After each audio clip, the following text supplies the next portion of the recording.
حسبي ربي جل الله ما في قلبي غير الله نور محمد صلى الله لا إله إلا الله حسبي ربي جل الله Assalamualaikum warahmatullahi wabarakatuh.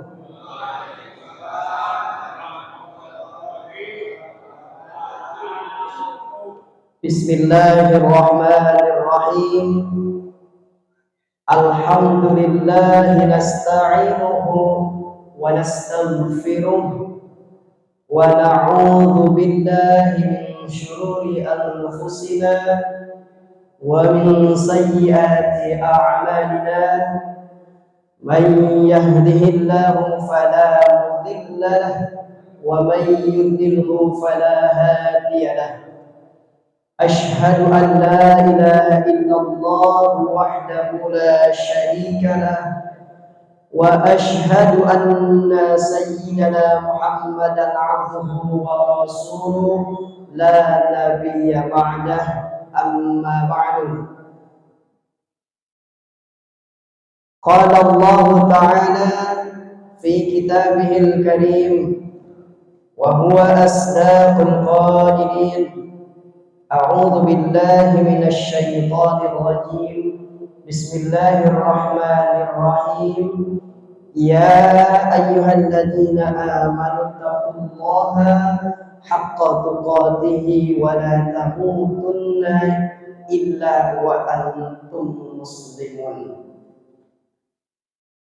وقال نبينا صلى الله عليه وسلم اتق الله حيثما كنت واتبع السيئة الحسنة تمحوها. Jamaah yang dirahmati Allah Subhanahu wa taala, mari kita bersama-sama memanjatkan puji syukur kepada Allah Subhanahu wa taala.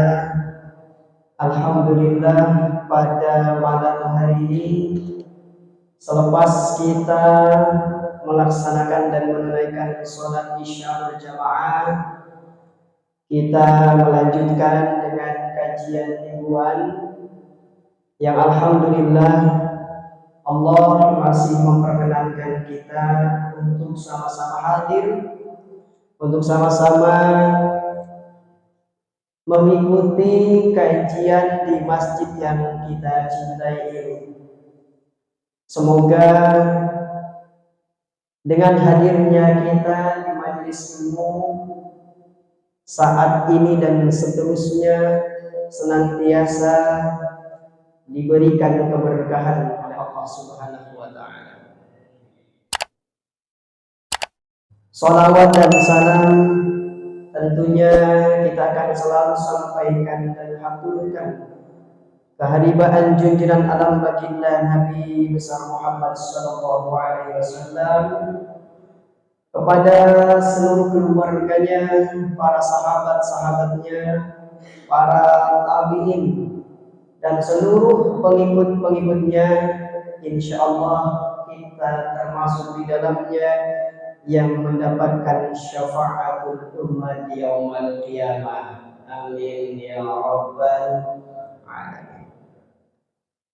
Jamaah yang dimuliakan Allah Subhanahu wa taala, wabil khusus Bapak Ketua DKM Masjid Nurul Hidayah yang dirahmati Allah Subhanahu wa taala serta jajarannya, dan jamaah sekalian yang berkenan hadir pada malam hari ini. Semoga kita, khususnya yang hadir pada kesempatan malam ini, selalu diberikan kesehatan lahir dan batin, diberikan keluasan rezeki, diberkahi keluarga kita, dan senantiasa Allah lindungi, Allah berikan rahmat dan maghfirahnya untuk kita. Amin ya rabbal alamin. Sebelum kita mulai, Mari kita sama-sama beristighfar kepada Allah Subhanahu wa taala di malam hari ini. Mudah-mudahan istighfar kita menjadi wasilah dihapus dan dibukannya dosa-dosa yang melekat pada diri kita ini, karena kita sebagai insan biasa, manusia biasa yang tidak luput dari dosa dan kesalahan, baik itu yang disengaja maupun tidak sengaja, besar atau kecil, kepada sesama kita, ataupun maksiat dan dosa kepada Allah Subhanahu wa taala.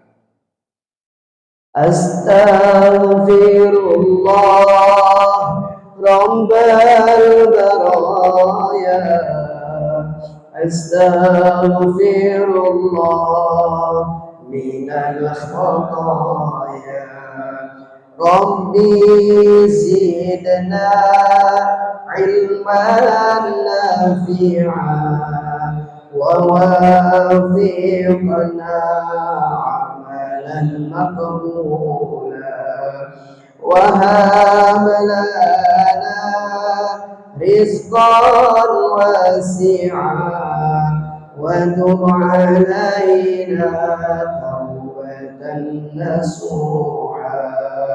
Astaghfirullah rabbal baraya, astaghfirullah minal khataya, Rabbi zidna ilman nafi'an wa wafiqna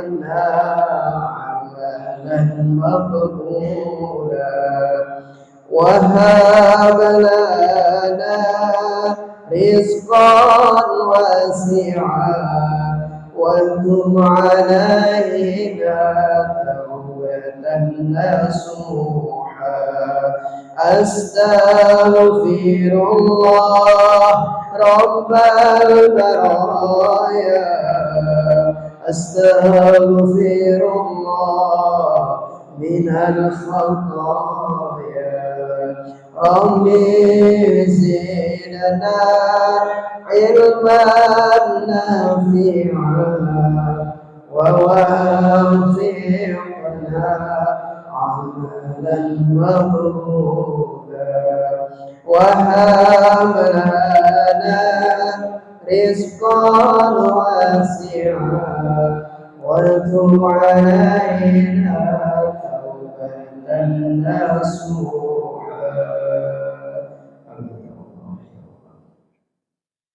وقال تعالى رب اشرح لي صدري ويسر لي امري واحلل عقدة من لساني يفقهوا قولي. رب اشرح لي صدري ويسر لي امري واحلل عقدة من لساني يفقهوا قولي. رب اشرح لي صدري ويسر لي امري واحلل عقدة من لساني يفقهوا قولي. Amin ya rabbal alamin.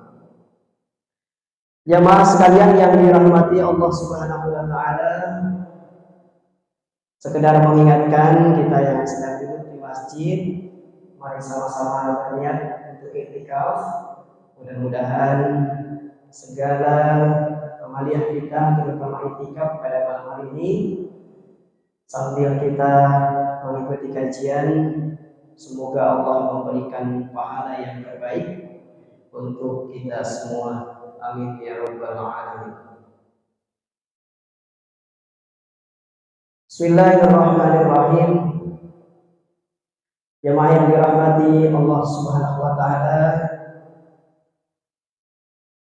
kita sebagai manusia yang Allah ciptakan untuk beribadah, tentunya tingkat dan predikat manusia yang diciptakan Allah Subhanahu wa taala itu ada beberapa tingkatan. Yang pertama, para rasul, para anbiya atau nabi Allah Subhanahu wa taala. Kemudian yang kedua, para rasul.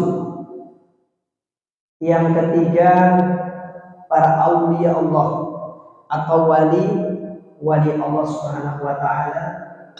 Kemudian yang keempat, para sholihin, orang-orang yang selalu benar. Yang kelima, para sholihin, orang-orang yang saleh. Kaitannya dengan tingkatan dan predikat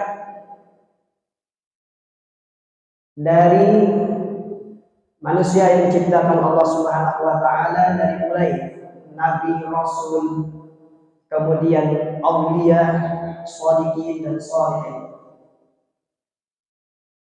Di dalam tingkatan ini tentu di setiap tingkatannya punya kemuliaan masing-masing.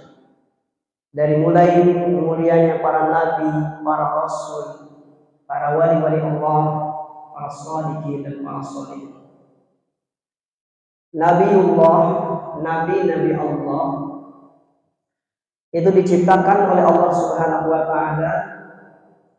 Dia tidak punya pengikut. Wahyu yang datang kepadanya hanya untuk dirinya. Jumlah nabi berapa, Pak? Jumlah nabi berapa? 20? Pelajaran dasar ini.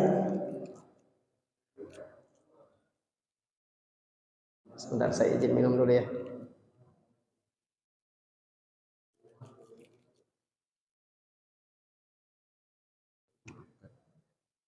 Kurang atas ngaji. Yes.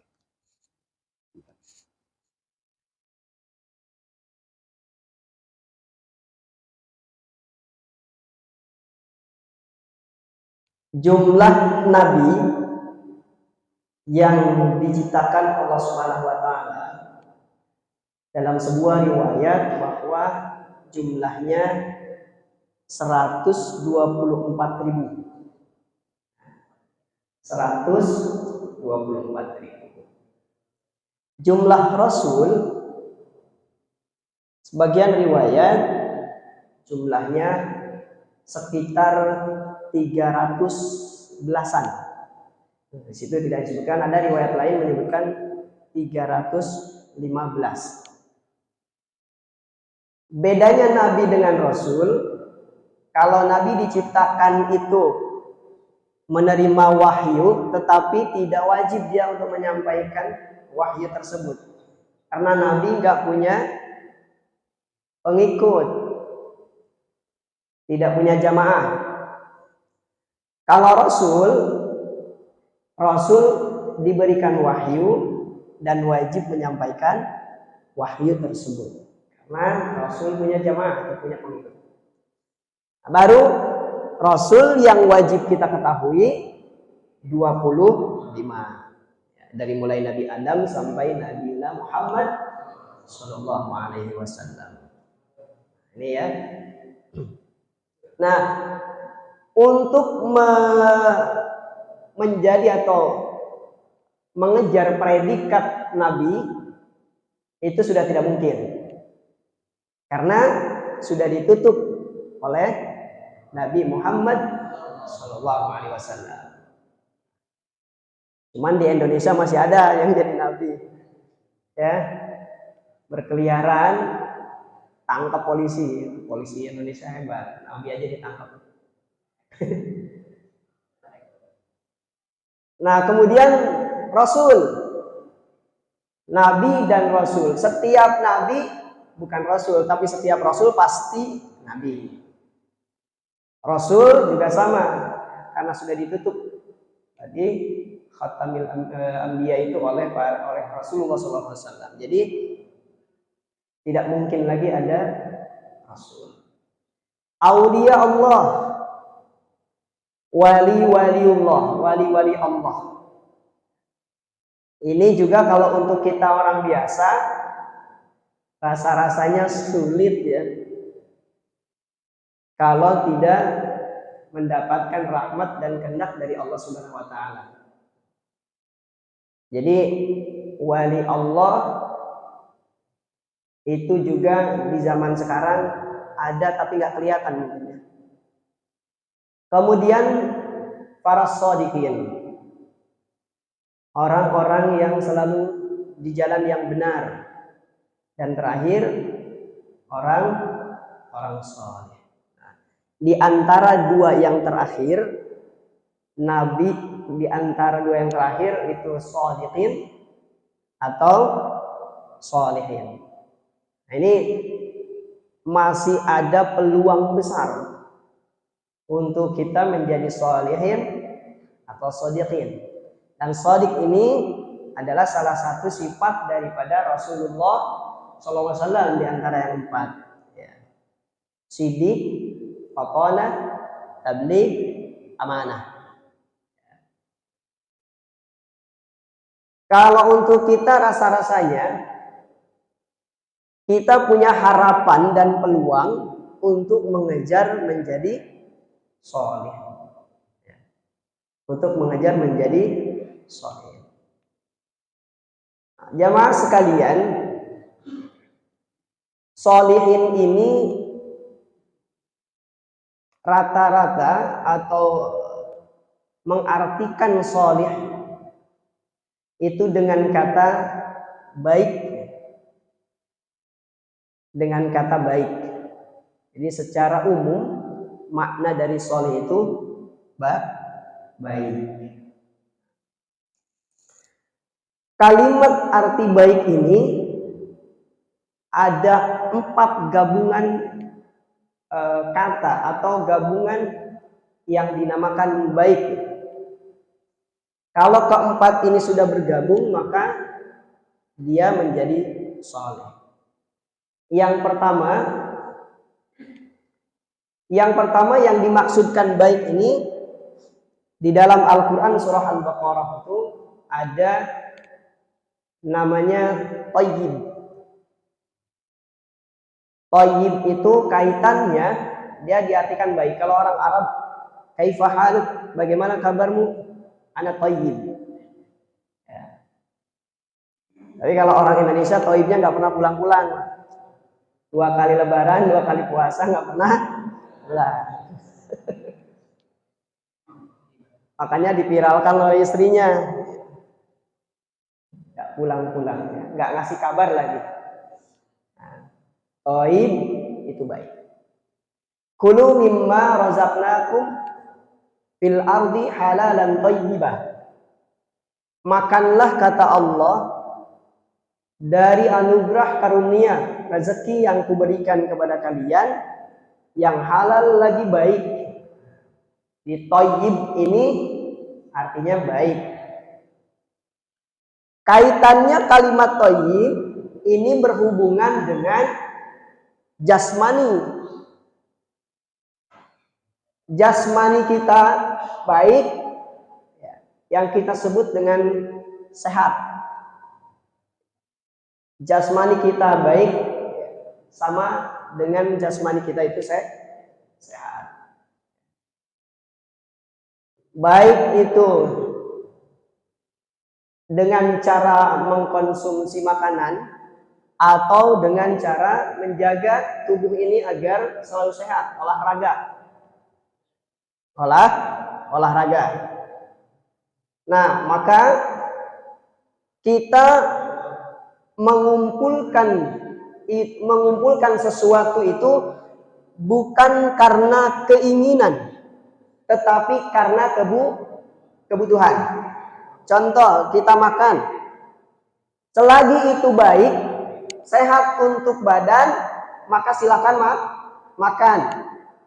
Ada gulai, kalau itu baik dan sehat untuk dimakan, silakan makan.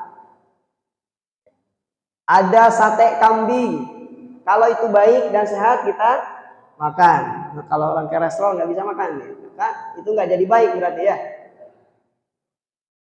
Sehatnya akan terganggu kalau makanan itu tidak baik untuk dirinya. Maka dijaga makanannya supaya kita sehat. Nah, setelah sehat, setelah jasmaninya ini sehat, maka sifatnya juga harus baik.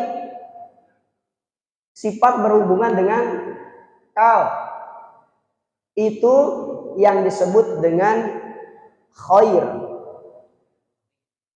Jasmaninya sehat, kemudian ini pikiran sifatnya baik. Sabar itu sifat baik. Ya. Rendah hati itu sifat baik. Jadi setelah jasmaninya sehat, pikirannya juga harus sehat. Kan kalau pikirannya sehat, saat ada orang nawarin sesuatu yang bukan haknya, itu pasti ditolak. Kalau model pejabat, ada yang minta tanda tangan untuk meng-ACC satu tempat misalnya, tetapi dia tahu bahwa ini kalau dipakai nggak baik. Berarti akalnya sehat, sifatnya baik, tolak. Ada orang ngajak untuk bermaksiat, berdosa, kalau akalnya sehat, ditolak, maka dia pikirannya baik, sifatnya baik. Nah kemudian setelah khair, orang non muslim itu punya sifat khair enggak? Sifat baik. Punya ya. Dia suka berbagi juga ya. Di kehidupan sosial dia suka berbagi. Tetapi khair dan khair untuk kita itu karena Allah Ta'ala enggak dia melaksanakannya. Karena Allah Ta'ala enggak dia melaksanakannya, maka baiknya ibadah karena Allah Ta'ala ini disebut dengan ihsan. Ihsan. An ta'budallah ka'annaka tarahu fa in lam takun tarahu fa innahu yarah. Yang disebut ihsan ini an ta'budallah. Kamu beribadah karena Allah. Kamu melaksanakan kegiatan dan aktivitas hanya semata-mata untuk ibadah kepada Allah. Makannya jadi ibadah, minumnya jadi ibadah, tidurnya jadi ibadah. Segala aktivitas, kegiatan yang dilakukan menjadi ibadah semata-mata karena Allah Subhanahu wa Ta'ala. Ini yang disebut dengan ihsan. Nah, kemudian yang terakhir, kalau sudah jasmaninya sehat, baik, pikiran sifatnya baik, kemudian karena Allah Subhanahu wa Ta'ala, yang keempat punya ma'ruf. Bukan Pak Ma'ruf ya. Nah, ma'ruf ini berhubungan dengan sikap. Dengan sikap. Sudah sifatnya baik, sikapnya juga baik. Tadi orang ada yang nyogok misalnya, kalau kita sebagai atasan di kantor, ada yang nyogok kerja diterima tanpa ada testing dan lain sebagainya. Kalau pikirannya baik, ya, jasmaninya baik, kemudian karena Allah tahu itu sogok itu nggak boleh, maka dia bersikap ma'ruf, bersikap baik, berarti ditolak. Hubungan dan gabungan dari keempat tadi, thayyib, khair, ma'ruf, ihsan, inilah yang disebut dengan sholih. Disebut sholih. Kalau jasmaninya sudah sehat, pikiran dan sifatnya baik, sikapnya baik, kemudian semata-mata hanya karena Allah, inilah yang disebut dengan sholih. Setiap kita, orang tua, dalam fitrahnya ketika istri kita mengandung, yang kita minta anak yang sholih. Kalau anak yang sholih kita doakan, kita minta, berarti segala yang mencakup 4 tadi itu ada dalam diri anak kita nanti. Maka dia yang dikatakan orang soleh. Ya. Seperti kisahnya Nabi Ibrahim alaihissalam dalam doanya Robbi habli minas solihin. Nabi Ibrahim yang begitu mendambakan seorang putra dari Siti Sarah saat itu diceritakan dalam Al-Quran usianya itu sudah hampir 90 tahun Siti Sarah. Dan saat itu diponis mandul nggak akan punya keturunan. Tapi Nabi Ibrahim ini salah satu nabi yang hobinya itu memuliakan tamu. Hobinya apa Pak? Memuliakan tamu. Satu ketika ada rombongan yang datang, ketuk pintu, Assalamualaikum. Kalau udah suaranya Assalamualaikum berarti banyak kan.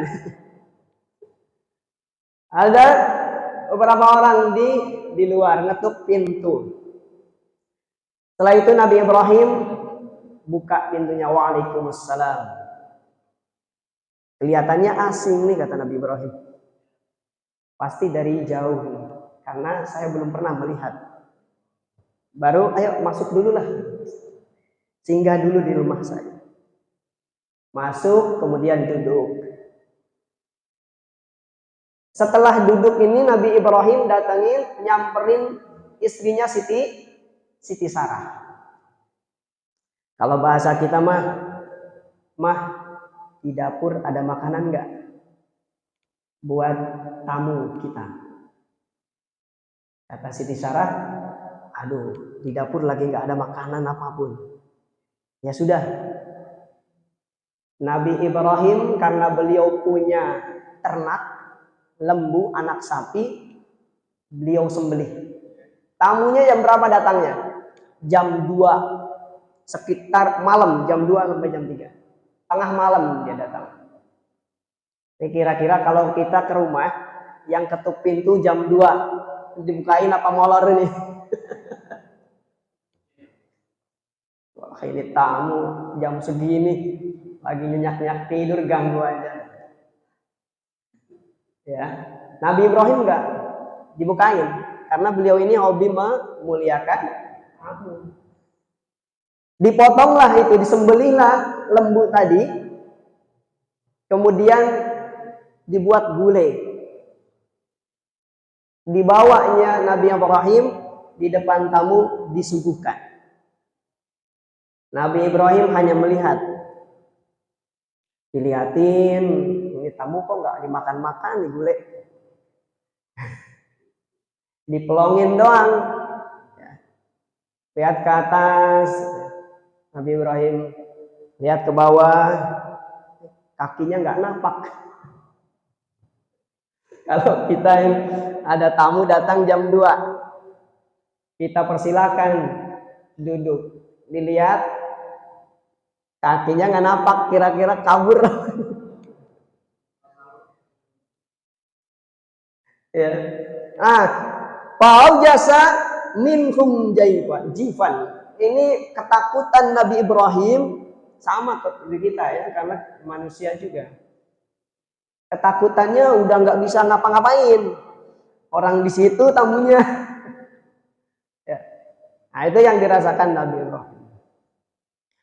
Kata tamunya ini, wahai Nabi Allah, kamu nggak usah takut. Kami ini malaikat yang datang diutus Allah untuk memberikan kabar gembira kepada. Apa kabarnya? Siti Sarah istrimu akan akan hamil dan akan punya keturunan. Serentak Siti Sarah ini mendengar itu lalu keluar, ya. Lalu keluar. Nah, Siti Sarah yang waktu itu 90 tahunan lebih, ya, dia merasa girang, Pak. Merasa girang.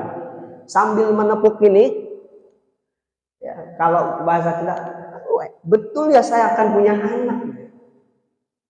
Apakah keadaan usia saya ini masih bisa punya anak? Sambil dia terkaget, sambil gembira. Karena usianya sudah tidak muda. Dan waktu itu juga Siti Sarah ini divonis tidak mempunyai keturunan. Kata malaikat, itulah kehendak dan ketetapan Allah Subhanahu wa ta'ala. Dikasihlah keturunan, namanya siapa? Nabi Ishak. Sedangkan dari Siti Hajar, Nabi Ismail.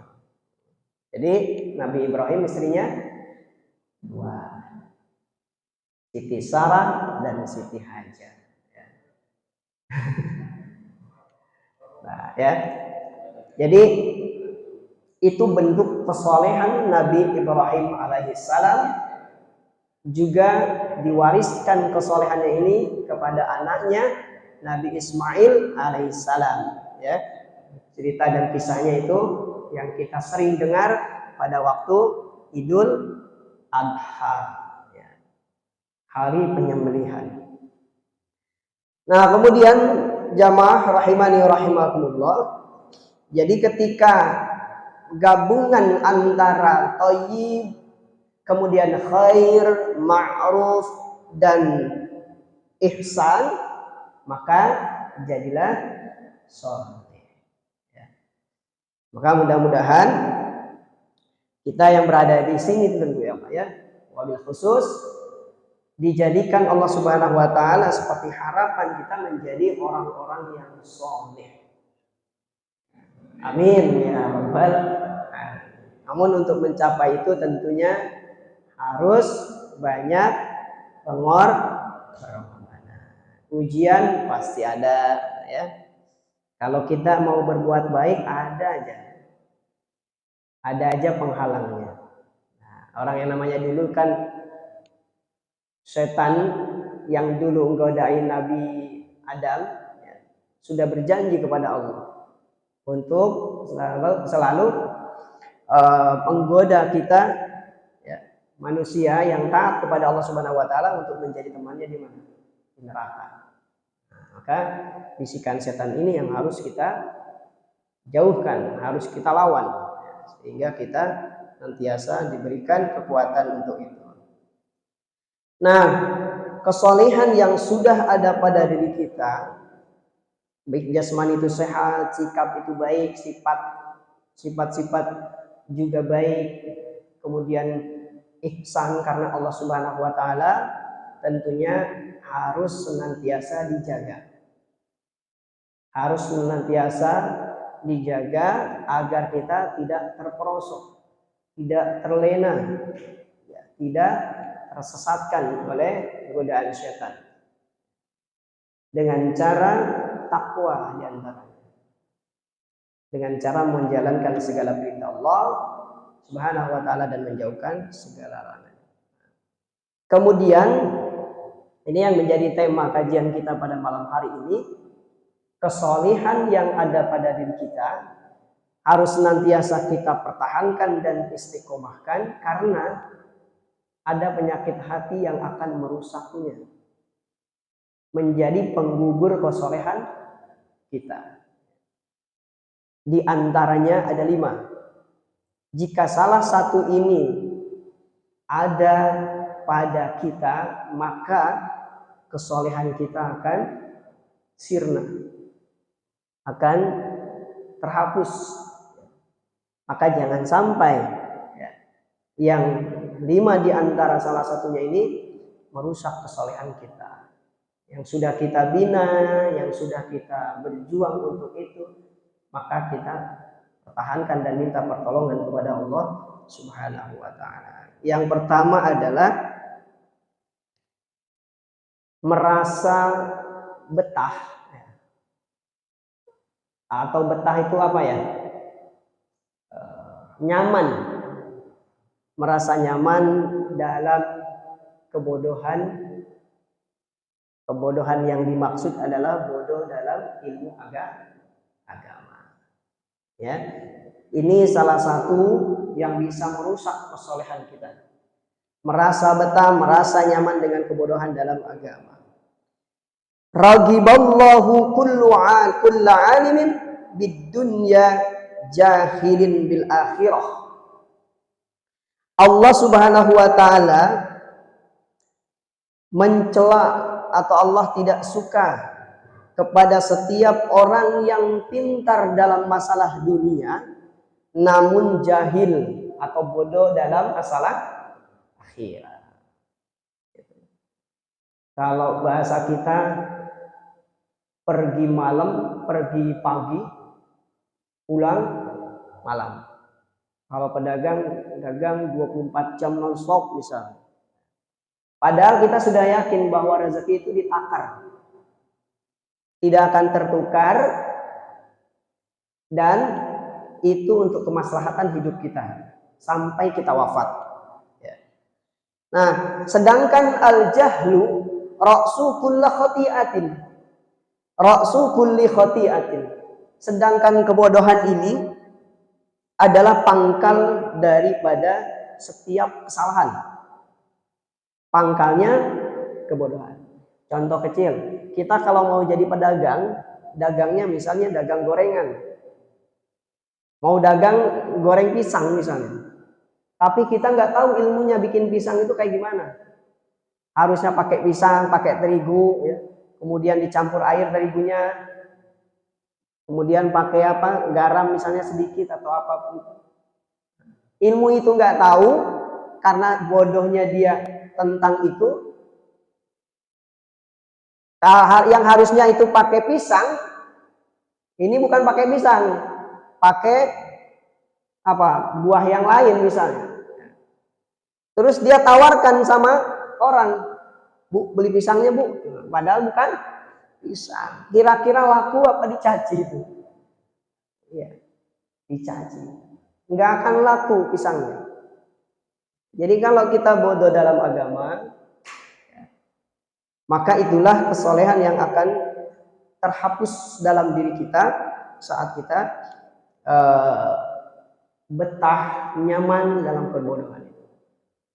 Contoh lain, ya, bahwa semua amal ibadah itu dinilai diberikan pahala oleh Allah Subhanahu wa taala karena ada ilmunya. Mardudatun la tuqbalu, ditolak tidak diterima jika seorang di antara kita beramal tanpa ilmu. Salat nggak tahu ilmunya seperti apa, ruku yang benar, sujud yang benar, ya, dan lain-lain, maka salatnya tidak terima. Kita capek-capek salat sekian tahun, sujud sekian ribu, ya, tapi tidak diterima. Berarti karena kebodohan kita. Kenyamanan ini dalam kebodohan masalah ilmu agama, karena ini diantaranya di setiap ada kajian kita jarang ikut, bahkan nggak pernah ikut. Padahal DKM itu sayang kepada kita agar kita soleh tadi, agar kita juga tahu tentang ilmu agama, bagaimana cara sholat yang benar. Dan terkadang kita sebagai DKM misalnya, kalau untuk ngasih tahu langsung kayaknya suka segan gitu ya. Tapi kalau dengan adanya kajian, dia mendengar, dia memperhatikan, dia menyimak, oh, sujud yang benar itu begini, ya, ruku yang benar itu begini, baca apa saja ketika kita baca dalam sholat. Nah, jadi jangan sampai kita merasa betah dalam kebodohan masalah ilmu agama. Oke, dia jago teknologi, sains, ya, ilmu dunia lainnya, tapi jangan juga ditinggalkan ilmu agama, karena ini lebih penting untuk bekal kita bertemu dengan Allah Subhanahu wa taala. Kita kalau tidak tahu ilmunya, amal kita mau yang mana yang mau kita bawa. Sedikit tapi istiqomah kita kerjakan, kita lakukan. Insya Allah dengan kita mengikuti kajian dimanapun selama itu mengajak kebaikan, maka ikuti. Insya Allah itu akan menambah ilmu dan wawasan tentang ilmu agama dan tidak digolongkan dari golongan yang pertama yang akan merusak kesolehan kita. Kemudian yang kedua yang bisa menghapus atau menggugurkan kesolehan kita diantaranya adalah mati-matian bela dunia. Mati-matian membela dunia.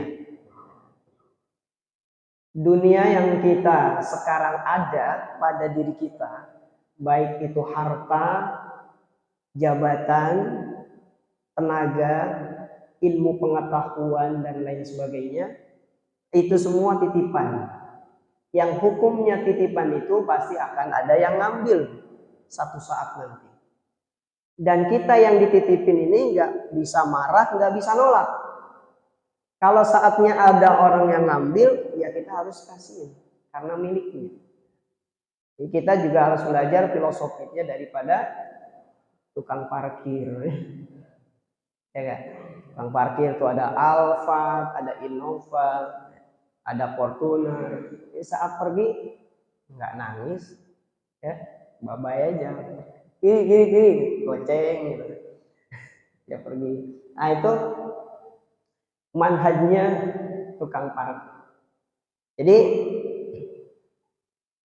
tidak mati-matian membelain dunia. Tapi dunia yang kita miliki ini juga yang sebagai titipan itu bisa mengantarkan kita ke surga. Kita banyak harta, bagaimana harta ini bisa mengantarkan kita ke jalan yang benar. Maka dikeluarkanlah sebagian harta kita untuk disedekahkan 2,5% ya, dizakatkan. Nah, jadi tidak bela-belain dunia. Kemudian yang ketiga yang tidak kalah penting yang mesti kita ingat, yang dapat merusak kesolehan kita itu sifat kikir atau bakhil. Bakhil, pedit atau pelit ya. Nah ini ada kisah yang menarik yang sampai sekarang wilayah ini masih diabadikan. Kisah seorang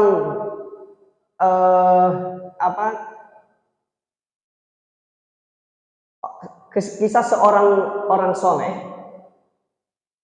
yang mempunyai kebun luas. Ini diceritakan dalam surat Al-Qalam di ayat 17 sampai 33. Diceritakan di dalam surat itu, orang soleh ini punya kebun yang subur makmur dengan ditanamin buah-buahan yang setiap dia panen itu sepertiganya diberikan kepada fakir miskin, dan itu selalu didahulukan daripada kepentingan keluarganya.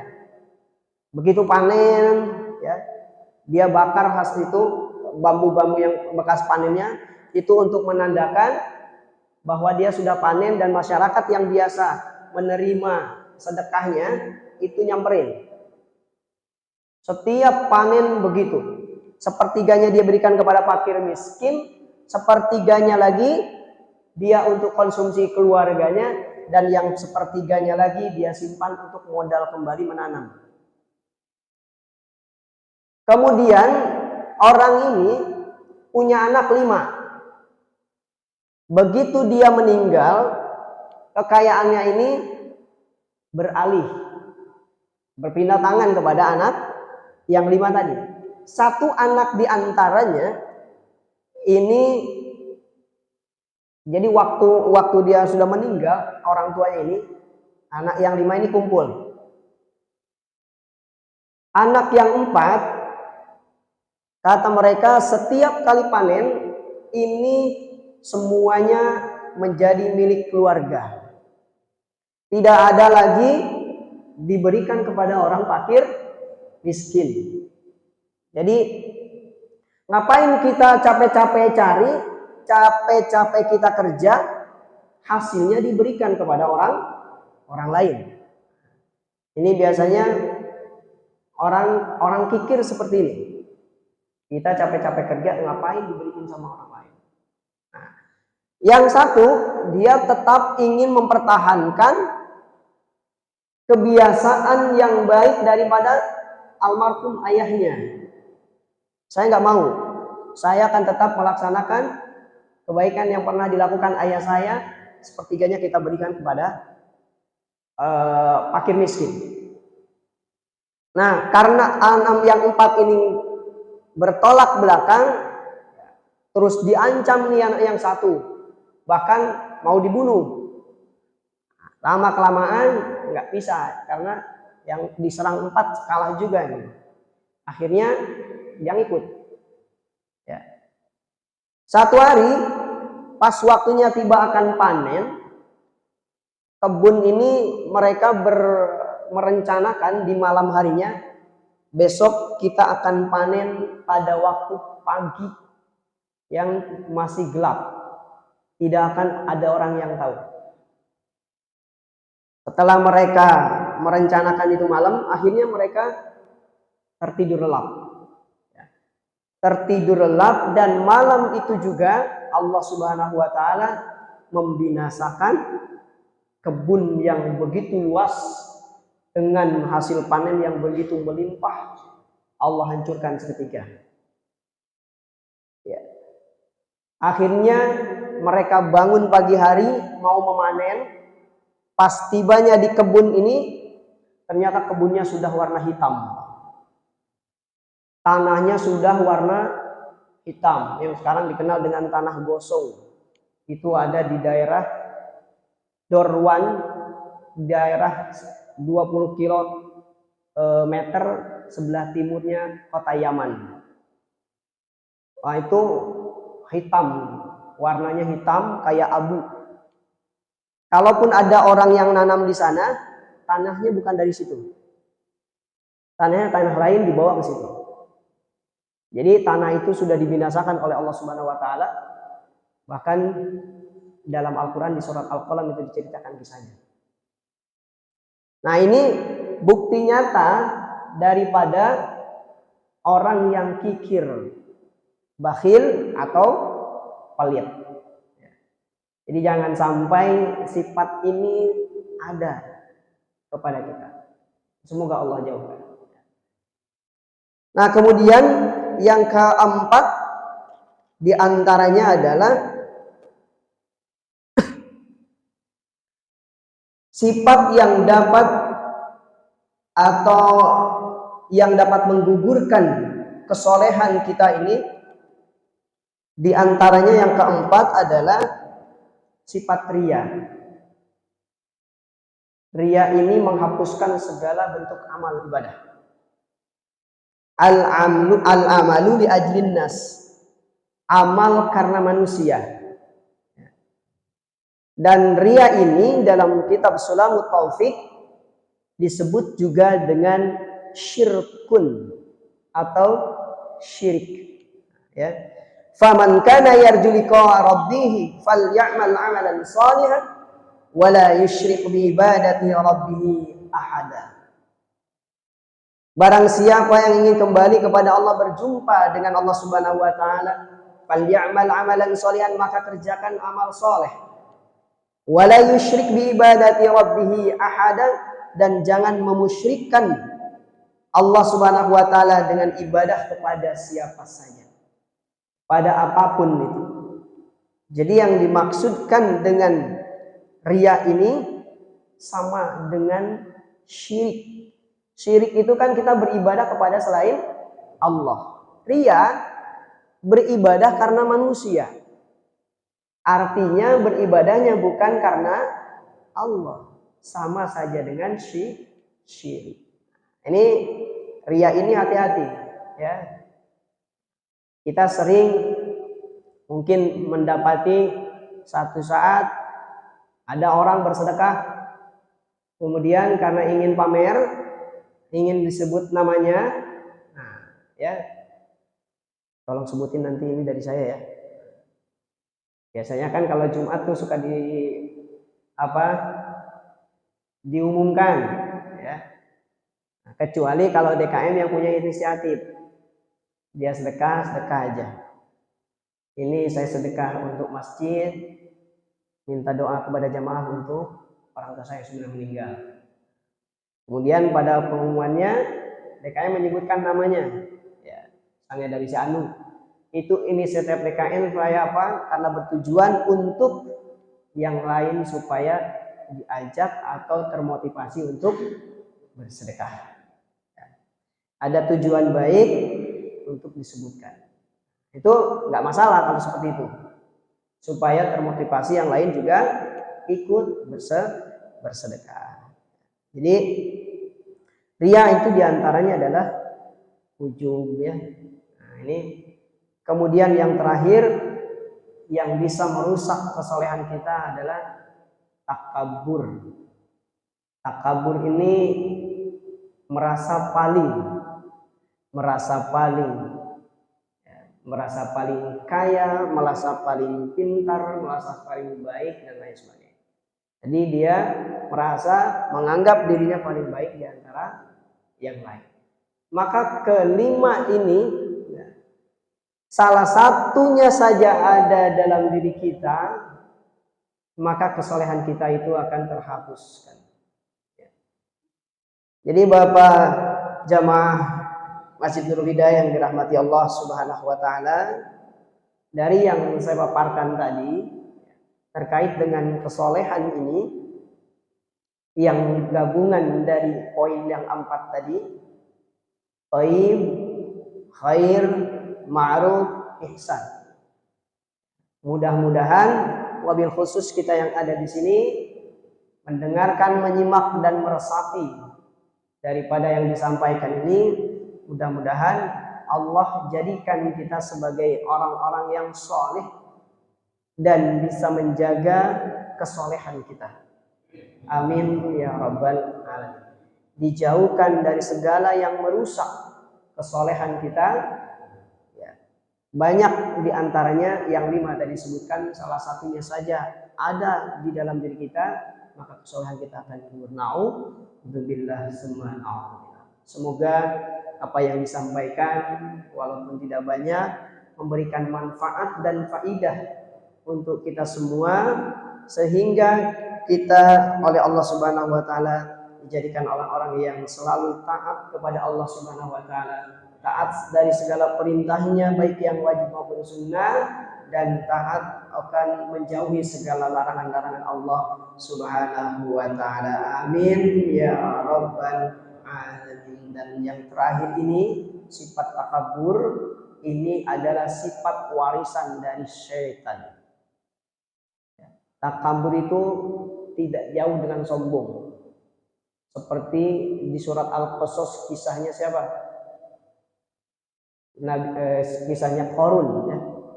Qarun yang petatang ketenteng dengan berangkasnya yang begitu besar, dibawa oleh 10 pengawalnya itu kunci berangkas. Saking banyaknya harta Qarun, kemudian dipamerkan, saya paling kaya. Kita kalau punya berangkas kayak gitu, kuncinya kira-kira dipamerin apa disumputin, Pak? Diumpetin kita, Pak. Nah, ini jadi jangan sampai sifat ini tertanam dalam diri kita. Demikian yang bisa disampaikan. Sekali lagi, mudah-mudahan apa yang disampaikan tadi bermanfaat dan berfaedah untuk kita semua sehingga bisa diamalkan. Dan kesolehan kita ini yang sudah tertanam saat ini, mudah-mudahan bisa dijaga dan Allah jaga sehingga kita istiqomah dalam kesolehan. Amin ya rabbal alamin. Terima kasih atas segala perhatiannya. Mohon maaf atas segala kekurangan. Wallahul muwaffiq ila aqwamit thoriq. Wassalamualaikum warahmatullahi wabarakatuh. Kita tutup dengan sholawat dulu. Allahumma sholli ala sayyidina Muhammadin tibbil qulubi wa dawaiha wa afiyatil abdani wa shifaiha ونور الأبصار وضيائها وعلى آله وصحبه وسلم. اللهم صل على سيدنا محمد طب القلوب ونواهيها وعافية الأبدان وشفائها ونور الأبصار وضيائها وعلى آله وصحبه وسلم.